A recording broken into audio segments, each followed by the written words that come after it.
మన తండ్రైన దేవుని నుండి ప్రభువైన క్రీస్తు నుండి కృపయు సమాధానం మీకు కలుగును గాక. దయచేసి కూర్చుందాం.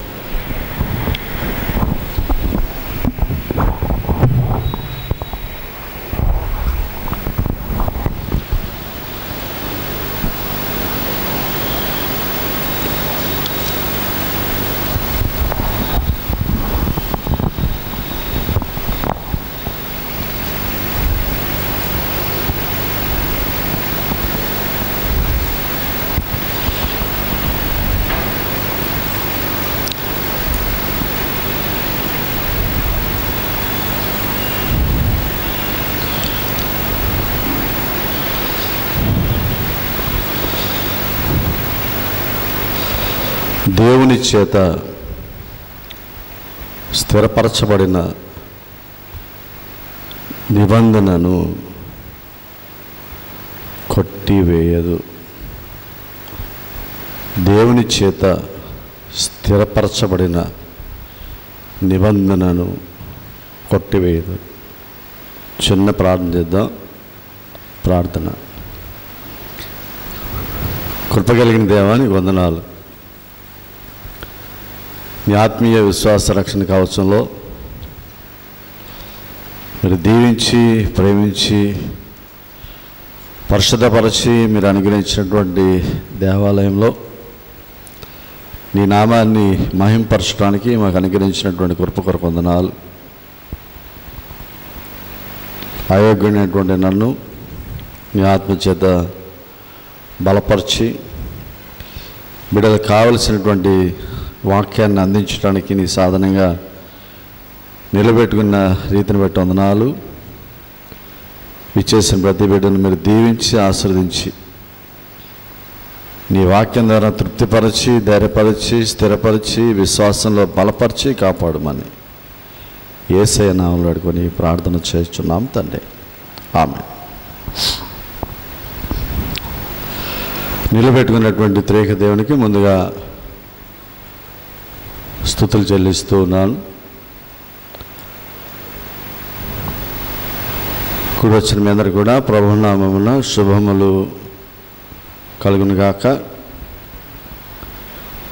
ఇటు రీతిగా ఈ స్థానంలో నిలబడటానికి నాకు ఇచ్చినటువంటి తరుణాన్ని బట్టి బిషప్ తండ్రి గారికి వందనాలు చెల్లిస్తున్నాను. నా తోటి గురువులందరికీ మరొకసారి శుభాభి వందనాలు తెలియజేస్తున్నాను. ప్రతి విషయంలో సహకరిస్తూ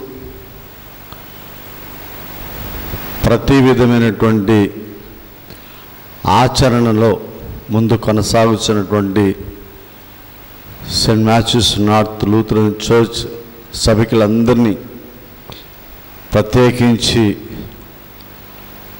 అభినందిస్తూ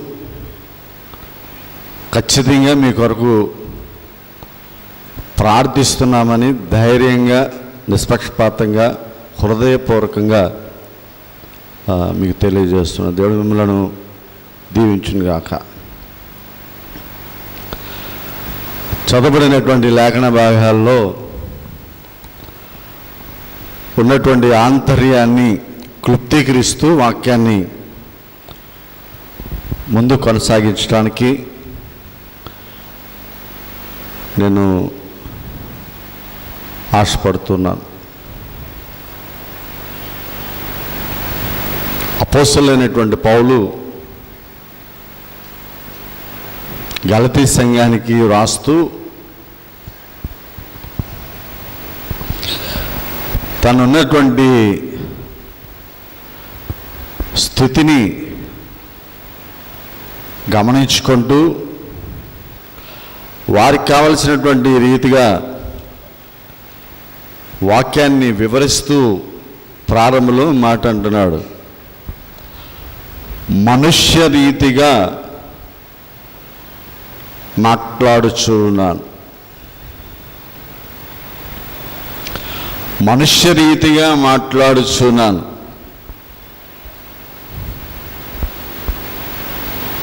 మనకు బాగా కోపం వచ్చినప్పుడు మాట అంటాం. ఏ మాట అది? నేను కూడా మనిషినే, నేను కూడా మనిషినే. పశువులుగా ట్రీట్ చేస్తున్నావు, నేను కూడా మనిషినే. అంటే ఈ పౌలు ఎందుకు ఈ మాట ఉపయోగించాడు అంటే,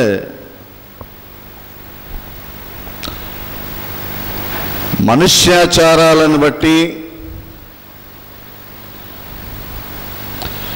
విశ్వాసము చేత కట్టుబడకుండా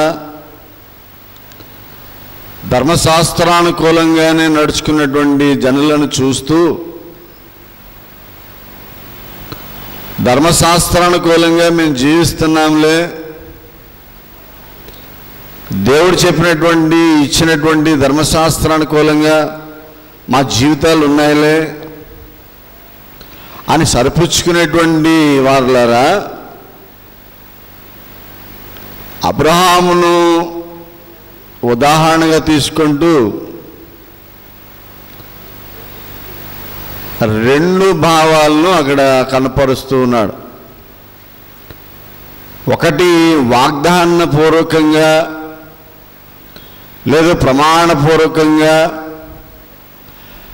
దేవుడు సెలవిచ్చినటువంటి మాట, రెండు విశ్వాసపూర్వకంగా. విశ్వాసుల అబ్రహాము విశ్వాసులకు తండ్రి. అలాగని చెప్పి అబ్రహామును మనము అనుసరిస్తున్నామా? కాదు.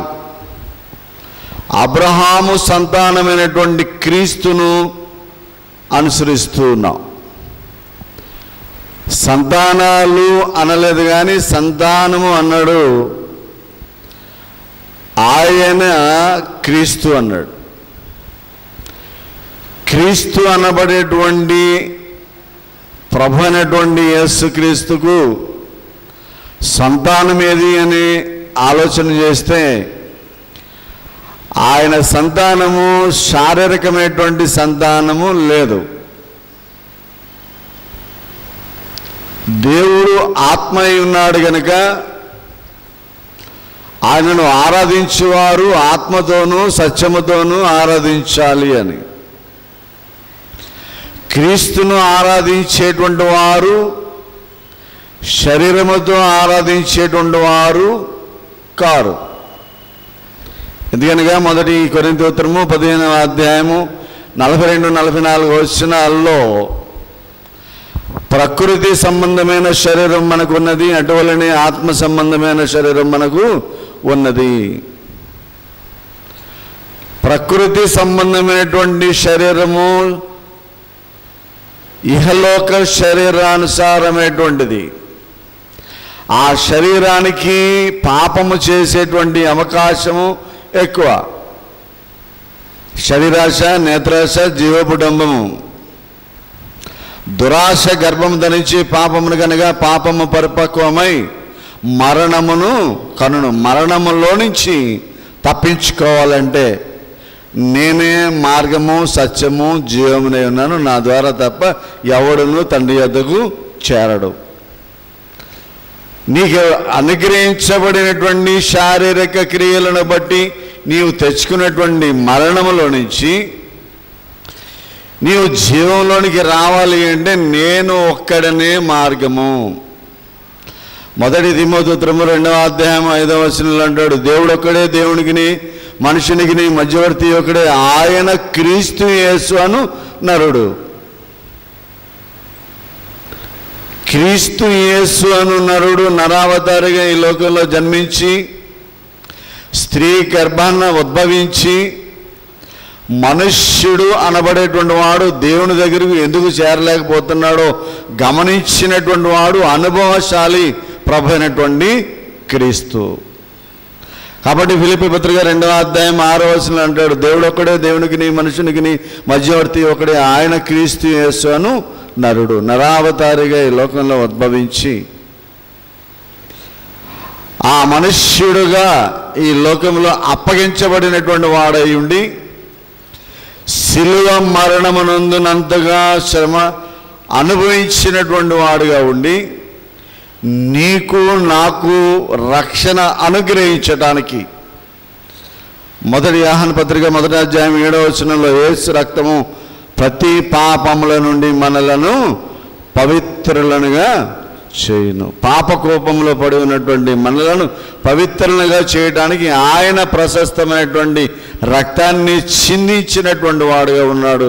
కాబట్టి ఇప్పుడు సంతానములు కాక సంతానము అనబడేటువంటి క్రీస్తుల్లో నీవు అంటుకట్టబడగలిగినట్లయితే అబ్రహాము వలె విశ్వాసులకు తండ్రిగా నీవు ఉంటావు. దేవుని నామమున స్తోత్రం కలుగును గాక. దేవుడు మిమ్మల్ని దీవించును గాక. అబ్రహాము దేవుని నమ్మెను, అది అతనికి నీతిగా ఎంచబడెను. నీ విశ్వసించేటువంటి విశ్వాసములో నీతి అనేది కనిపించాలి. ఆ రైచియస్నెస్ లేకుండా, నీతి యథార్థాలు లేకుండా, సత్యము పవిత్రత లేకుండా దేవుణ్ణి ఆరాధించినటువంటి వారుగా ఉన్నంత మాత్రాన ప్రయోజనమేమీ లేదు. కానీ నీవు విశ్వసించేటువంటి విశ్వాసములో దేవుని గూర్చినటువంటి యథార్థత, దేవుని గూర్చినటువంటి విశ్వాసము ధర్మశాస్త్రానుకూలంగా మాత్రమే కాకుండా దేవుడు అనుగ్రహించినటువంటి కృప కొద్దీ నీవు పొంది ఉండాలని తెలియజేస్తూ ఉన్నాడు. గలతీ పత్రిక 2వ అధ్యాయం 15-16 వచనాలు, 3వ అధ్యాయం 16 వచనాలు తెలియజేస్తూ ఉన్నాడు. ఇది ధర్మశాస్త్ర సంబంధమైనది, రెండవది సంతాన సంబంధమైనది. ధర్మశాస్త్రమైనటువంటి సంబంధము సంతాన ప్రాప్తిగా లభించినటువంటి వారు అనుసరించలేదు. కాబట్టి రోమపత్రిక 8వ అధ్యాయం 10వ అధ్యాయం 2వ వచనంలో అంటాడు, ధర్మశాస్త్రము దేనిని చేయజాలకపోయినో దానిని చేసిన వాడు దేవుడు.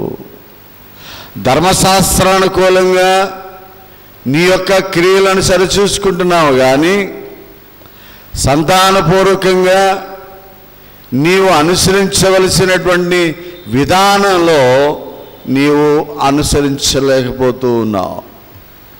నిర్గమకాండం 12వ అధ్యాయం 40-41 వచనాల్లో చూస్తే 430 సంవత్సరాలు ఇశ్రాయేలీయులు ఐగుప్తులో ఉండి ఒక్క దినములోనే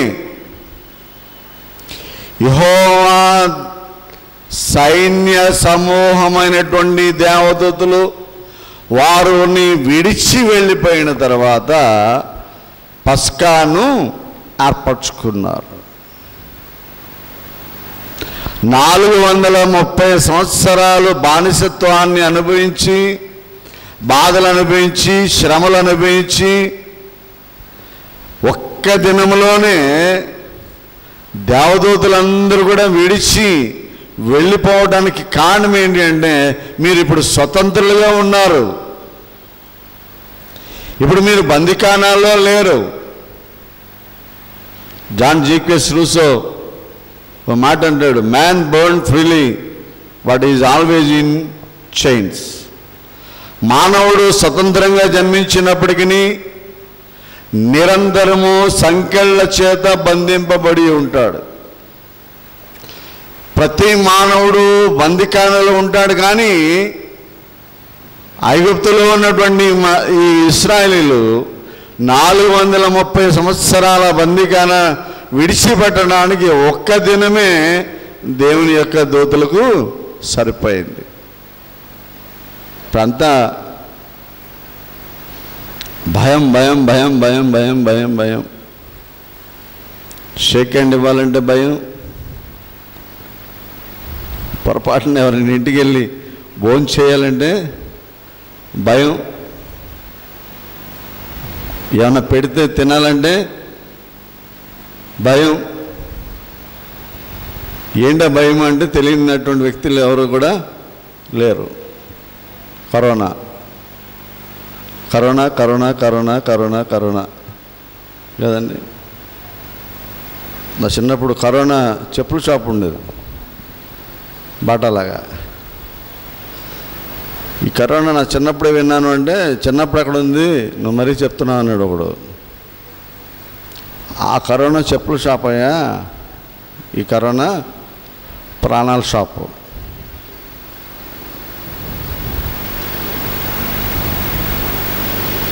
మనుష్య రీతిగా మాట్లాడుతూ ఉన్నాను. ప్రతివానికి ఉన్నది ఏంటి అంటే భయం, మరణ భయం.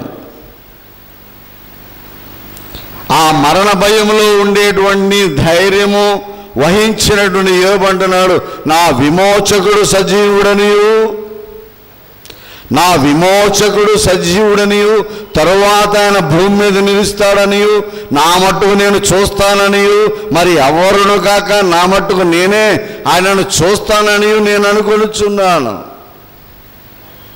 నాకున్నటువంటి విశ్వాసం ఏంటి అంటే, నా విమోచకుడు ఒకడున్నాడు, ఆ విమోచకుడు భూమి మీద వస్తాడు, ఆ వచ్చినటువంటి ఆయనను నా మట్టుకు నేనే చూడగలుగుతాను.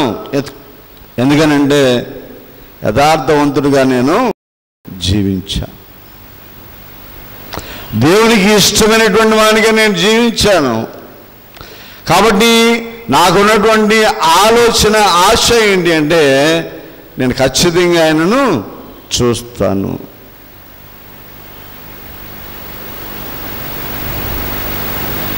పద్నాలుగో అధ్యాయంలో అంటాడు, మరణించిన తరువాత నరుడు బ్రతకగలడా?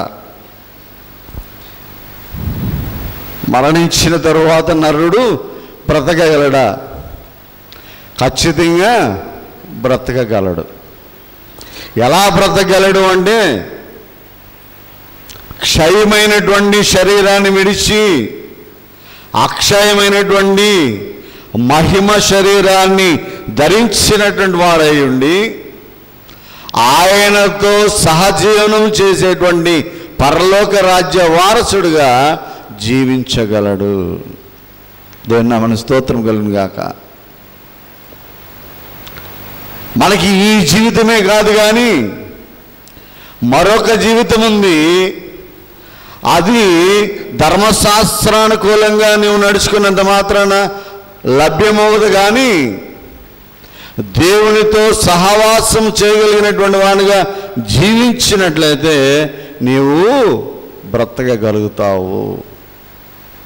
రామపత్రిక 4వ అధ్యాయము 13వ వచనంలో అంటాడు, అతడు లోకమునకు వారసుడనబడును, వాగ్దానము అబ్రహామునకైనను అతని సంతానమునకైనను దేవుని యొక్క శక్తి మూలముగా రాలేదు, కానీ విశ్వాస మూలమైన నీతి మూలముగా కలిగెను. విశ్వాస మూలమైన నీతి. చాలామంది విశ్వసించేస్తూ ఉంటారు కదండి. టీవీ ఆన్ చేస్తే చాలు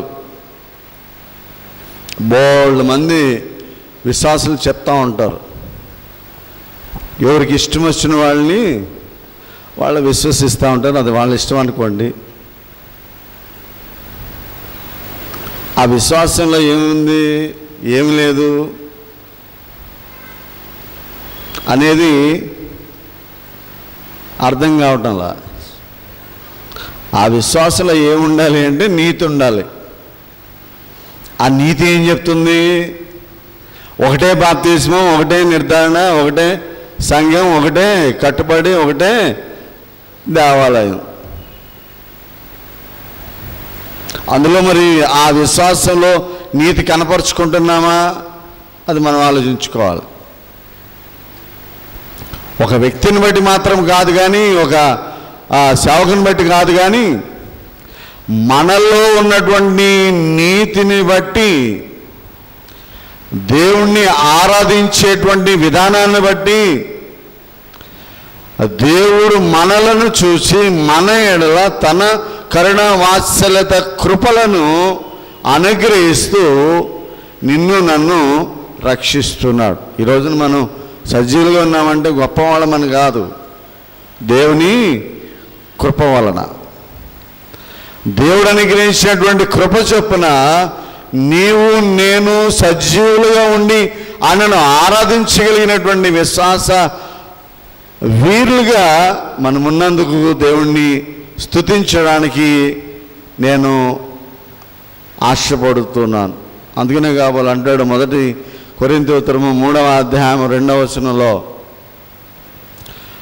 పౌలైనను అపోలైనను కేఫా అయినను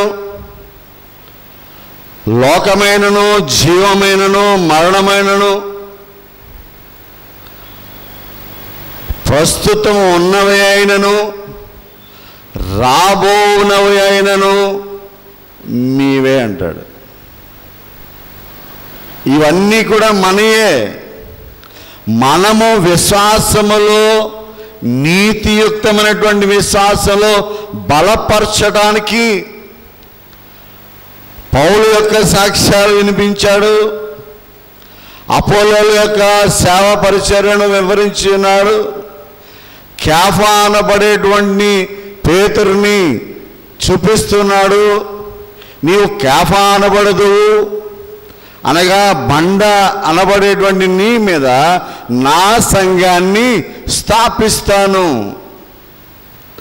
నేను నిన్ను ఎన్నిక చేసుకుని ఉన్నాను, నీవు స్థాపించినటువంటి రాతి మీద నా సంఘాన్ని స్థాపిస్తాను. అంటే మనుష్యుల యొక్క విశ్వాసాన్ని దేవుడు ఎంతగా ఎంపిక చేసుకుని ఉన్నాడో మనం ఆలోచన చేసుకోవాలి. ప్రభునందు ప్రియమైనటువంటి దేవుని ప్రియమైనటువంటి వాళ్ళరా, అందుకనే మత్తయి సువార్త 5వ అధ్యాయం 5వ వచనం అంటాడు, సాత్వికులు ధన్యులు వారు భూలోకమును స్వతంత్రించుకుంటారు. సాత్వికతతో కూడినటువంటి విశ్వాసం, నీతితో కూడినటువంటి విశ్వాసం, యథార్థతో కూడినటువంటి విశ్వాసం, పరిశుద్ధతో కూడినటువంటి విశ్వాసం, వాక్యానుసారమైనటువంటి విశ్వాసం, దేవునికి అంగీకృతమైనటువంటి విశ్వాసం. ప్రభువా ప్రభువా అని పిలిచి ప్రతివాడు దేవుని రాజ్యంలోని చేరడు, కానీ నా తండ్రి చిత్త ప్రకారంగా నడుచుకునేటువంటి వాడు దాన్ని అందరూ ప్రవేశిస్తాడు అంటున్నాడు. ఏంటి అంటే తండ్రి ఇచ్చింది నీతి. ఆకాశము గతించిపోవును, భూమి గతించిపోవును, క్రొత్త ఆకాశం వచ్చును, అందు నీతి నివసించును. నీతియుక్తమైనటువంటి జీవితంలో దేవునికి అంగీకృతమైనటువంటి బలి అర్పణగా దేవునికి సాక్షార్థమైనటువంటి విశ్వాసంలో మనం బలపరచబడగలుగుతాం. అపోస్తలుల కార్యాల గ్రంథము 7వ అధ్యాయము 38వ వచనంలో మోషేను గూర్చిన సాక్ష్యము జ్ఞాపకము తెచ్చుకున్నారట. మోషే ఇచ్చినటువంటి ధర్మశాస్త్రాన్ని ఇతగాడు చెప్తూ ఉన్నాడు. ఈ స్టెఫను చెప్పేటువంటి వాక్యము దేవుడు మోషేకి ఇచ్చినటువంటి ధర్మశాస్త్రము కదా. ధర్మశాస్త్రానుకూలంగా మాట్లాడకుండా దేవుని యొక్క విశ్వాసాన్ని గురించి మాట్లాడుతున్నాడని చెప్పినటువంటి ఆ స్టెఫను 53వ వచనానికి వచ్చేటప్పటికి, దేవదూతల ద్వారా నియమించబడిన ధర్మశాస్త్రము మీరు పొందితిరి గాని దానిని గైకొనలేదని చెప్పెను. ధర్మశాస్త్ర సంబంధమైనటువంటి వాక్యాన్ని మీరు వినగలిగి ఉన్నారు, కానీ దానిని గైకొనటం లేదు. దాని అర్థం ఏంటి అంటే, దేవాలయంలో వాక్యాన్ని వింటాం, వాక్యాన్ని విన్నంతసేపు ఖచ్చితంగా నేను మారు మనసు పొందేయాలి, ఖచ్చితంగా నేను దేవునికి బిడ్డగా ఉండాలి, దేవునికి సాక్షిగా ఉండాలి, దేవునితో అనుసంధానం కలిగినటువంటి వాడుగా ఉండాలి. అసలు ఈ రోజు నుంచి ఆ దైవికంగా తప్ప లోకరీత్యా నేను ఉండకూడదు అని నిర్ణయం చేసుకొని ప్రభా ప్రార్థన చేసుకుంటాం. గేటు దగ్గరికి వెళ్ళగానే ఎవడొకడు ఎరా అంటే చాలు ఇదంతా మర్చిపోయి ఫాలో అయిపోతాం.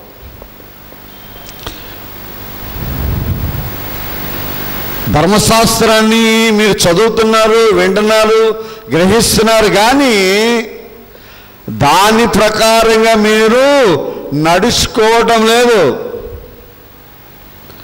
అబ్రహాము విశ్వాసం ద్వారా విశ్వాసులకు తండ్రి అయ్యాడు. ఆ తండ్రి చిత్తానుకూలంగా నడిచినటువంటి క్రీస్తు దేవుని యొక్క సంతానమై ఉన్నాడు. ఆయనను అంగీకరించినటువంటి వారు ఇప్పుడు క్రీస్తు సంతానం అవుతారు. నేనును తండ్రియు ఏకమై ఉన్నలాగున మీరు నాయందు ఏకమై ఉండుడి.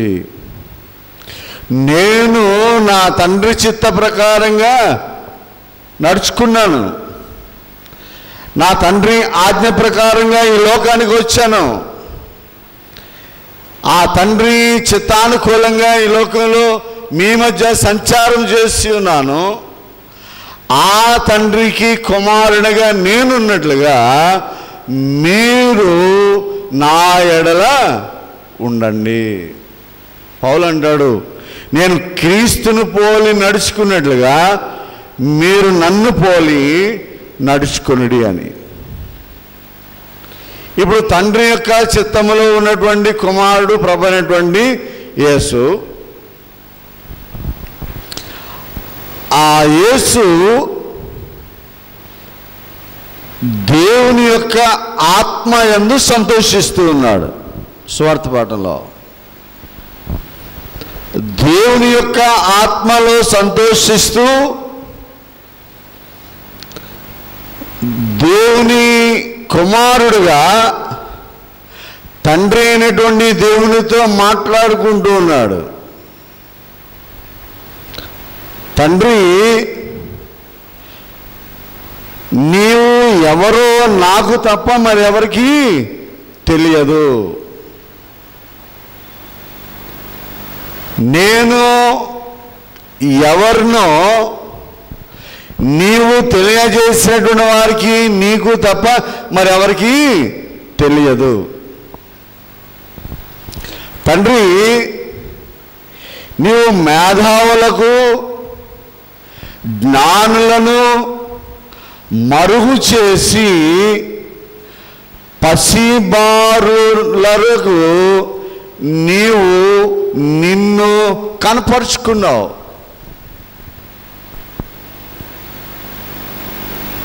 ఈ మాట్లాడుతున్నటువంటి సందర్భాన్ని శిష్యులు గమనిస్తూ ఉంటుంటే ఆ శిష్యుల్ని అంటున్నాడు, ఈ కాన్వర్జేషన్ అంతా కూడా విన్నటువంటి మీరు, చూస్తున్నటువంటి మీ కన్నులు ఎంత ధన్యములు.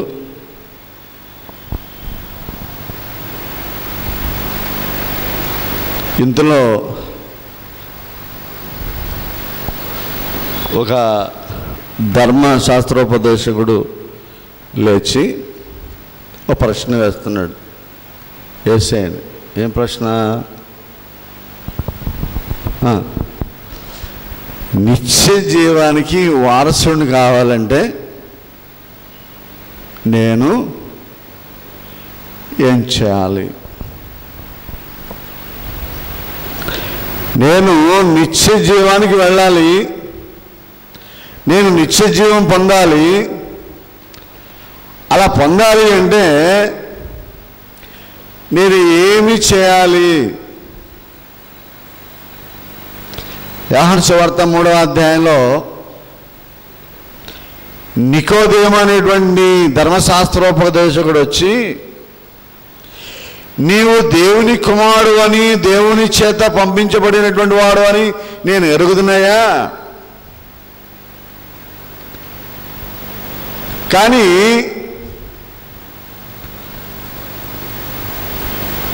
నేను నిత్య జీవం పొందాలి అంటే ఏం చేయాలి అని ప్రశ్న వేశాడు. దేవుడు చెప్తున్నాడు, నువ్వు మరలా తిరిగి జన్మించాలి అని. నికోదేము అడుగుతున్నాడు, నా తల్లి గర్భంలో నుంచి ఈ వయసు వచ్చిన తర్వాత, ఇంత పెద్దవాడిని అయిన తర్వాత నా తల్లి గర్భంలో నుంచి మరలా నేను ఎలా జన్మించాలయ్యా అని. The first birth will gives the life, but that second birth will gives the eternal life. మొదటి జన్మ, తల్లి గర్భంలో నుంచి వచ్చినటువంటి జన్మ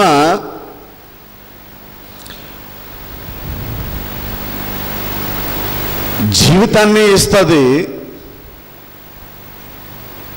కానీ ఆత్మచేత వచ్చినటువంటి జన్మ జీవింపజేస్తుంది. జీవించడము మాత్రమే కాదు, కానీ నీలో జీవింపజేయగలిగినటువంటి శక్తిమంతులుగా ఉండటానికి నీవు మరలా తిరిగి జన్మించాలి. అదే నీ పాపపు ఒప్పుదల. ప్రతి నెల మనం ఒప్పుకుంటానే ఉంటాం, ప్రతి నెల ఒప్పుకుంటాం లేదా? ఆ నెలకి 2 సార్లు ఒప్పుకుంటాం కదండి. ఎప్పుడు ఒప్పుకుంటాం?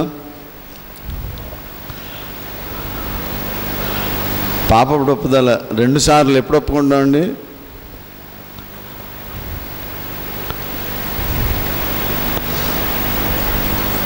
ప్రభరాత్రి భోజన సంస్కారం తీసుకున్నప్పుడు పాపపు ఒప్పుదల ఒప్పుకుంటాం,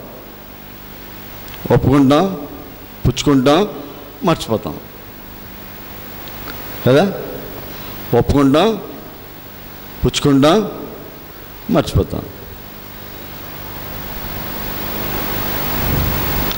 కాబట్టి ఆ విధంగా మర్చిపోకుండా నీ ఆత్మతో, నీ సత్యముతో, నీ పూర్ణ వివేకముతో అంగీకరించిన యెడల అది ఎన్నటికీ తీసివేయబడదు.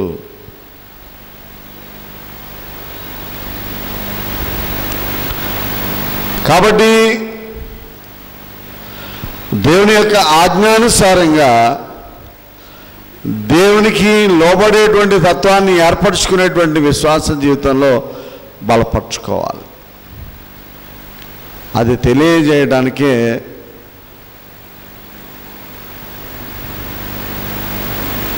ధర్మశాస్త్రోపదేశకుడు అడుగుతున్నటువంటి ప్రశ్న, నిత్య జీవాన్ని పొందాలంటే నేనే మంచి కార్యము చేయాలి? ఇక్కడ తెలియజేసినటువంటి సంగతి ఏంటి అంటే, నా పొరుగువాడు ఎవడు? దేవుడు ప్రభునటువంటి చెప్తున్నటువంటి చిన్న కథ. నా పొరుగువాడు ఎవరు? మీకు అర్థం కావాలంటే ఒక కథ చెప్తానని చెప్పి చెప్తున్నాడు. సముద్ర మట్టానికి 2500 అడుగుల ఎత్తులో ఉన్నటువంటి యెరూషలేము, సముద్ర మట్టానికి 800 అడుగుల దిగువలో ఉన్నటువంటి ఎర్కో. ఈ ప్రదేశాల్లో ఉన్నటువంటి ప్రయాణంలో అతి సుందరమైనటువంటి ఎరుకో పట్టణం, చూడటానికి చాలా సుందరంగా ఉండేటువంటి ఎరుకో పట్టణాన్ని యెహోషువ శపించాడు. నాశనకరమైనదిగా మారిపోయింది. 40 సంవత్సరాలు మన్నాను భుజించినటువంటి ప్రదేశము శాపగ్రస్తమైనటువంటి ప్రదేశంగా మారిపోయింది. పంటలు లేవు, వ్యాపారాలు లేవు, జీవనోపాధి లేదు, తినటానికి అన్నము లేదు. కొన్ని ప్రాంతాలు ఉన్నాయి మన భారతదేశంలో కూడా, లారీలు వెళ్తూ ఉంటుంటే చెట్ల మీద నుంచి హుక్స్ వేసి బియ్యం బస్తాలు లాగేస్తూ ఉంటారు ఒరిస్సా సైడ్. దానికి కారణం ఏంటంటే పావర్టీ లీడ్స్ టు పావర్టీ. దారిద్ర్యానికి దారి తీస్తుందట. ఆ దరిద్రంలో ఉన్నటువంటి ప్రాంతంలో ఒక వ్యాపారస్తుడు తన వ్యాపారాన్ని ముగించుకొని ఎరుకోకు ప్రయాణం అవుతూ ఉన్నాడు. ప్రయాణం అవుతున్నటువంటి ఆ యొక్క వ్యాపారస్తుడిని దొంగలు పట్టుకొని కొట్టారు. ఎంతవరకు అంటే కొర ప్రాణములతో విడిచిపెట్టినటువంటి వారుగా ఉన్నారు. ఇక్కడ గమనించాలి, నేనే భక్తుణ్ణి, ప్రభు నాతో మాట్లాడతాడు, నా అన్నయ్య కనిపిస్తూ ఉంటాడు, ఉదయం వస్తాడు, మధ్యాహ్నం వస్తాడు, సాయంత్రం వస్తాడు, ఈడేళ్ళలో ఆయనే వస్తాడు అని చెప్పుకునేటువంటి వాళ్ళు ఒక జాబితా. ఏదో ఉన్నామనిగా తండ్రి బాబా వేసిన నేను దండం పెట్టుకుని పనులు చూసుకునేటువంటి వాడు ఇంకొక జాబితా. అసలు ఏమీ తెలియనటువంటి మానవత్వం తప్ప వేరేది ఏమి కూడా తెలియనటువంటి వాడు ఇంకొక జాబితా. ధర్మశాస్త్రాన్ని అవపోషణ బట్టి ధర్మశాస్త్రాన్ని సునాయాసంగా చెప్పగలిగినటువంటి యాజకుడు ఉన్నాడు. యెహోవాకు ఆహారాన్ని అందించగలిగినటువంటి లేవీయుడు ఉన్నాడు. వాళ్ళు చూశారు కానీ ఏమీ చేయలేదు, కనీసం దగ్గరికి వచ్చి పరామర్శించలేదు.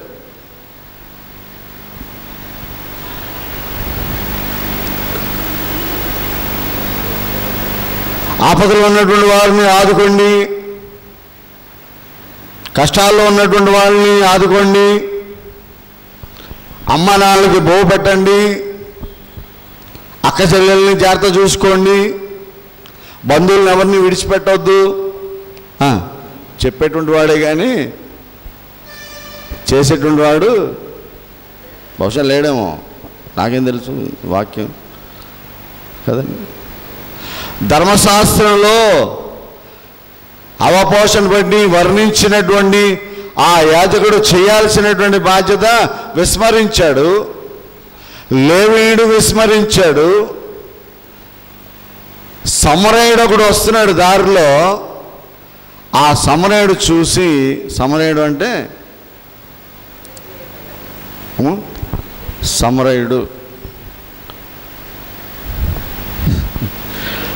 సమరయుడు అంటే తండ్రి ఎవరో తెలీదు,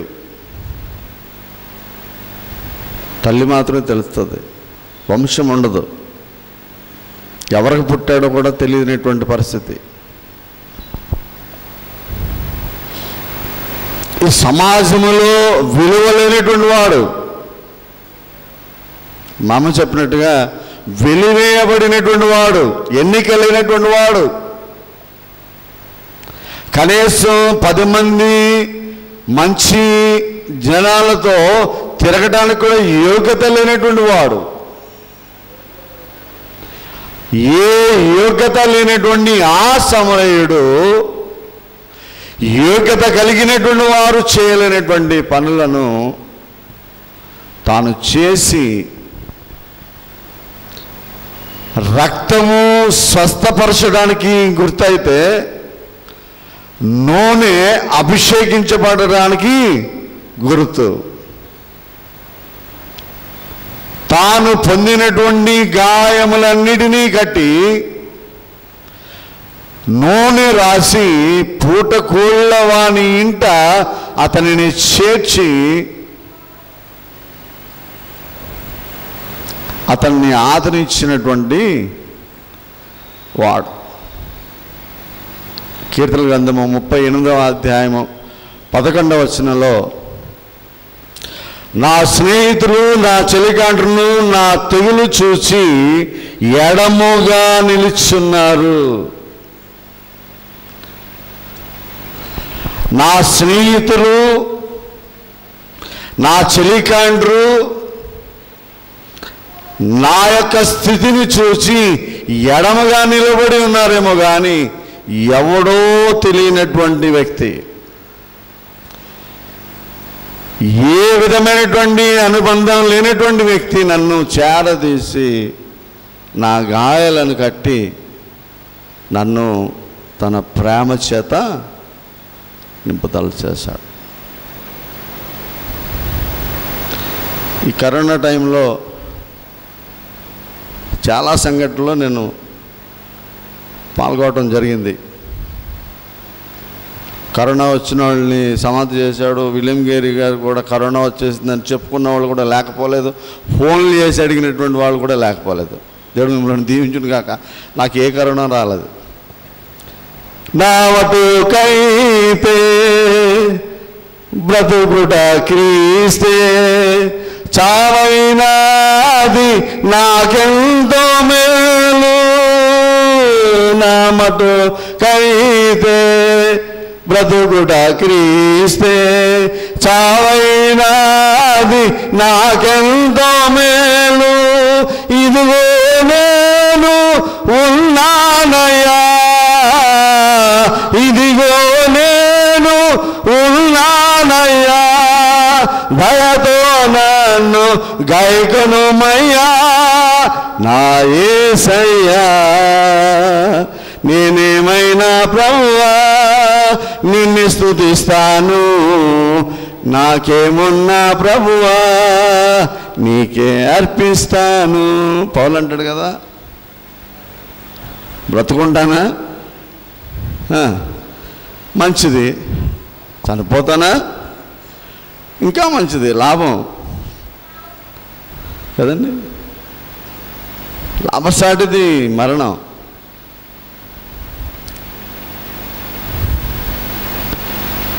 వాస్తవంగా చెప్తున్నాను. ఆ బర్రెలకి వెళ్ళొస్తే 10 రోజులు 15 రోజులు నాతో ఎవరు మాట్లాడలే. ఏంట్రా బాబు అనుకున్నాను. ఏంట్రా అంటే ఇడిగేదో వచ్చేసి ఉంటుందని. మరి నాకు వచ్చిందో రాలేదో నాకైతే తెలీదు. వచ్చినా ఆశ్చర్యపడాల్సిన అవసరం లేదు. ఒక వే కావాలి కదా. వీటిల్లో ఈ యొక్క కార్యక్రమాల్లో పాల్గొన్నటువంటి కార్యక్రమాల్లో ఒక సంఘటన భయంకరంగా కలచివేసింది నా గుండెని. అది వాక్యంలో మరి చెప్పచ్చో చెప్పకూడదో నాకైతే తెలియదు, కానీ సాక్ష్యం ద్వారా మిమ్మల్ని బలపరచడానికి చెప్పడానికి నేను ఆశపడుతున్నాను. చెప్పొచ్చు అనేటువంటి వాళ్ళు ఒకసారి గట్టిగా చప్పట్లు కొడితే చెప్పడానికి నేను ఆశపడుతున్నాను. జస్ట్ 5 నిమిషాలు ముగించేస్తాను.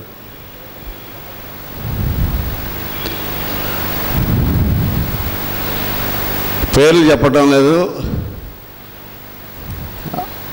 ఆ ప్రాంతం చెప్పట్లేదు, కానీ వాళ్ళు మనలోనే ఉన్నారు, మన మధ్య ఉన్నారు. దేవుడు మిమ్మల్ని దీవించును గాక. రోజు ఊరికనే బండి మీద వెళ్తూ ఉన్నాను. పెద్ద పెద్ద ఏడుపులు, కేకలు, బబ్బులు. పక్కనే ఏడుపు, పక్కనేమో పోరాటం, పక్కనేమో ఇది అర్థం కావట్లా. ఒక మంచి ఆఫీసరు తన విధి నిర్వహణలో కరోనా వచ్చింది, పాజిటివ్ కేసుగా నిర్ధారించారు. అతగాన్ని తీసుకెళ్ళి క్వారంటైన్లో పెట్టేశారు. ఇమ్మీడియట్గా అతన్ని భార్య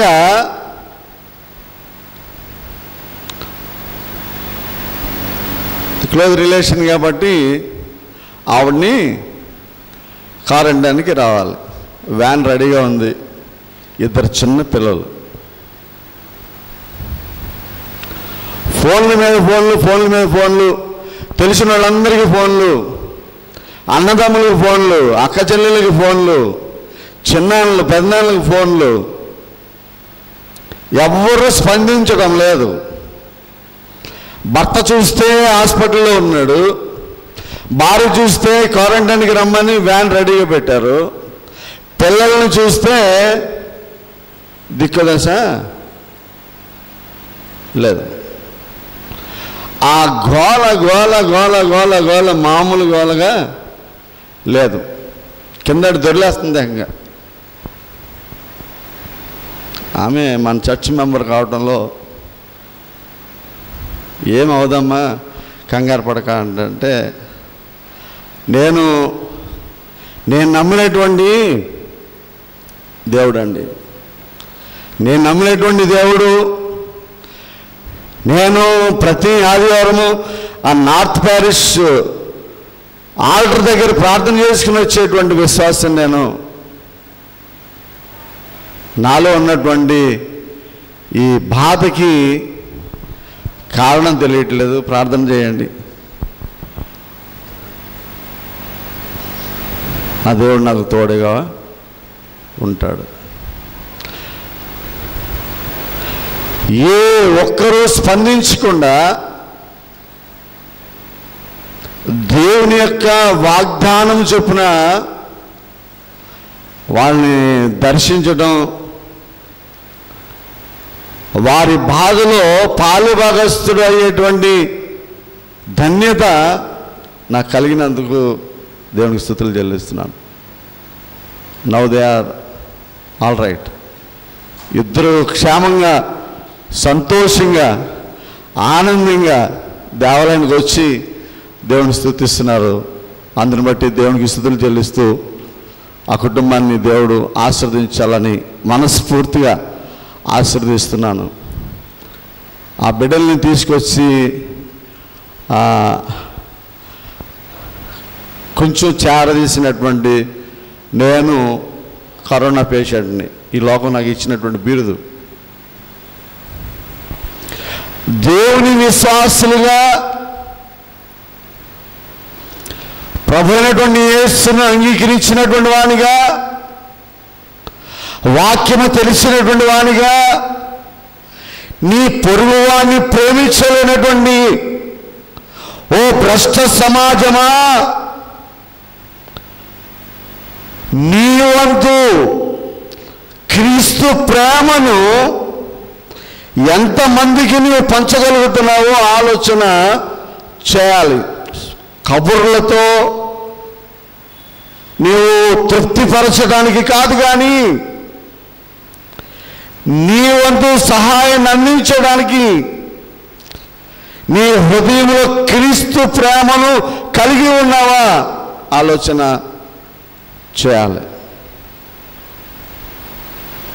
ఎక్కడికి నా గురించి నేను ఆలోచించుకోవడం కాదు, కానీ క్రీస్తు మనందరి కొరకు తన ప్రాణాన్ని అర్పించాడనేటువంటి విషయాన్ని జ్ఞాపకం తెచ్చుకోవడం లేదేమో ఆలోచన చేయాలి. కేఆర్ డేవిడ్ రాజు అనేటువంటి ఒక ఆయన విశాఖపట్నంలో ఉన్నాడు. తను 4 రోజుల క్రితం ఫోన్ చేసి, నేను గుంటూరు వాస్తవ్యండి, డ్యూటీ పని మీద వైజాగ్ వస్తే కేఆర్ డేవిడ్ రాజు ఫోన్ నెంబర్ కూడా ఇస్తాను, మీకు ఎవరన్నా పర్సనల్గా నిజమా అనేటువంటి వాళ్ళు ఎవరైనా ఉంటే ఖచ్చితంగా నన్ను కలుసుకోవచ్చు, దేవుడు మిమ్మల్ని దీవించును గాక. తను ఫోన్ చేసి మాట అన్నాడు, ఆ నార్త్ ప్యారిస్లో ఉన్నటువంటి ఆల్టర్కి ఒక మహిమ ఉందండి,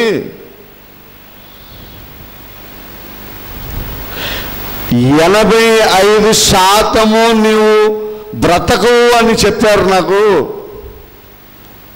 మా వాళ్ళందరూ కూడా కంగారు పడ్డారు, కానీ నాకు ఒక విశ్వాసం ఉంది, ఆ నార్త్ ప్యారిస్లో దండం పెట్టుకునే వరకు కూడా నన్ను బతికిచ్చేయని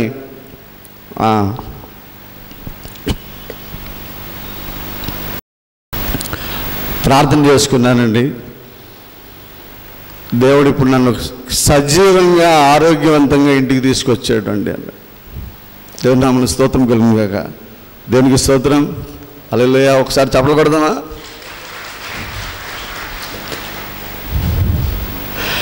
దేవుడు మన మొర ఆలకించేటువంటి వాడుగా ఉన్నాడు. నువ్వు ఎక్కడికో వెళ్ళాల్సిన అవసరం లేదు, ఎవరి దగ్గరికి వెళ్ళాల్సిన అవసరం లేదు, ఎవరి మాట వినాల్సిన అవసరం లేదు. నీ అంతటా నీవే నీ హృదయంలో ప్రతిష్ఠించుకోని దేవుణ్ణి, దేవుడు నీకే సమాధానము అనుగ్రహిస్తాడు. అటువంటి విశ్వాస వీరులుగా మీరందరూ ఉండు వరకు కూడా ప్రార్థించేటువంటి దైవజనుడిగా ఉండాలని నేను భావిస్తూ మిమ్మల్ని ఆశ్రదిస్తూ ఈ మాటలు నేను ముగిస్తున్నాను. దేవుడు తన వినికిళ్ళు ఈ మాటలను దీవించి మిమ్మల్ని అందరినీ కూడా ఆశ్రదించును గాక. సమస్త జ్ఞానమించిన దేవుని సమాధానం ప్రభువైన యేసుక్రీస్తు వలన మీ హృదయములకు మీ తలంపులకు కావాలండును గాక.